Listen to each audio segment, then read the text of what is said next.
હાય students, નમસ્તે. ચલો students, આજે આપણે જોઈશું પાંચમો ટોપિક સંસ્કૃત ગ્રામરમાં કર્તા અને કૃતિના જોડકા.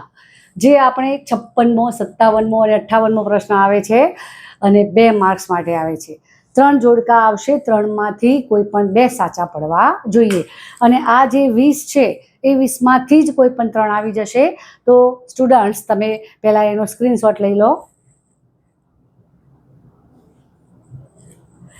લઈ લીધો ને? ચાલો સ્ટુડન્ટ્સ, તો આપણે આની ચર્ચા કરી લઈએ 20 જોડકા વિશે. તો પહેલું છે પંડિત વિષ્ણુ શર્મા, એમણે લખ્યું છે પંચતંત્રમ. બીજું મહાકવિ બાસ. મહાકવિ બાસે 2 કૃતિઓ, આમ તો મહાકવિ બાસની 13 કૃતિઓ છે, પણ આપણે અહીંયા 10મામાં 2 કૃતિઓ વિશેનું જ છે, કર્ણભારમ અને દૂતઘટોત્કચમ. ત્રીજું મહાકવિ દંડીએ લખેલી છે 2 કૃતિઓ, 10 કુમાર ચરિતમ અને રત્નાવલી. ચોથું મહાકવિ શુદ્રકે લખેલું છે મૃચ્છકટિકમ. પાંચમો પતંજલિએ લખ્યું છે વ્યાકરણ મહાભાષ્ય. હવે તમે સ્ટુડન્ટ જોશો ને તો આવા આ જોડકા થોડાક છે ને એસએસમાં પણ તમારે ચોથા ચેપ્ટરમાં આવતા હોય છે. જો એમાં તમે યાદ રાખ્યા હશો તો આમાં ઇઝી પડશે. 5મું પતી ગયું આપણે. 6થું આવ્યું આદિકવિ વાલ્મીકીએ લખેલું છે રામાયણ.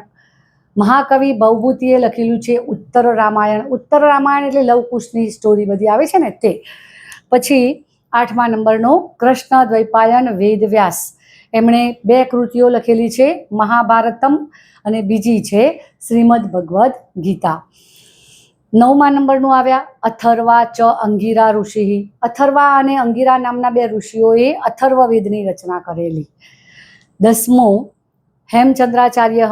હેમચંદ્રાચાર્યએ 4 કૃતિઓ આપણે અહીંયા લીધેલી છે. જુઓ, પહેલી છે સિદ્ધ હેમ શબ્દાનું શાસનમ. બીજી કૃતિ આમાંથી જ ભાગ પાડેલો છે. જુઓ, શબ્દાનું શાસનમ. એકલું શબ્દાનું શાસનમ આપે ને તો પણ તમારે હેમચંદ્રાચાર્યનું જ સમજવાનું. શબ્દાનું શાસનમની જેમ કાવ્યાનું શાસનમ એ પણ જુદી કૃતિ. અભિધાન ચિંતામણી એ પણ હેમચંદ્રાચાર્યની છે. 4 કૃતિઓ આપણે યાદ રાખવાની રહેશે. એના પછી આપણે 11મા નંબરનો આવ્યા આર્યસુર. આર્યસુરે લખ્યું જાતકમાલા. 12મા નંબરનો આદિકવિ શંકરાચાર્ય, એમણે લખ્યું ભવાન્યષ્ટકમ. 13મા નંબરનો પાણિનીએ લખ્યું અષ્ટાધ્યાયી. 14મો વિશાખદત્ત, એમણે લખ્યું મુદ્રા રાક્ષસમ. 15મો નંબર બોધાયન, એમણે લખ્યું ભગવદંજુકિયમ. ભગવદંજુકિયમ. નારાયણ ભટ્ટ, એમણે લખ્યો હિતોપદેશ. આ નારાયણ ભટ્ટે હિતોપદેશ છે ને પંચતંત્રમાંથી જ પ્રેરણા લઈને લખેલો છે. પ્રાણીઓનો અને પશુ પક્ષીઓનો જ છે, જેમાં મુખ્ય પાત્ર તરીકે પ્રાણીઓ, પક્ષીઓ, જંતુઓ આવતા હોય છે. બંનેમાં હિતોપદેશ અને પંચતંત્રમ બંનેમાં. 17મો રાજા ભોજ, એમણે લખ્યું સરસ્વતી કંઠાભરણમ. 18મો બાણભટ્ટે 2 કૃતિઓ લખી, હર્ષચરિતમ અને કાદંબરી. હર્ષચરિતમ હર્ષ રાજા વિશેની આખી સત્ય ઘટના બધી લખેલી છે, એમના જીવનની બનાવો. જ્યારે કાદંબરી એમને પોતે કલ્પના કરીને લખેલી છે, કાલ્પનિક છે. રવિ ગુપ્તાએ લખ્યું સુજનો ન યાતિ. અને છેલ્લું આવી ગયું 20મા નંબરનું કાલિદાસ.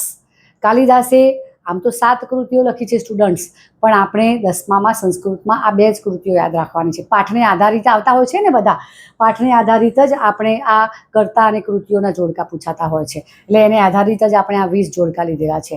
કાલિદાસને લખ્યું માલવિકાગ્નિમિત્રમ, મતલબ કે માલવિકા અને અગ્નિમિત્ર આ બંને રાજકુમારી અને રાજકુમારની લવ સ્ટોરી વિશે લખેલું છે.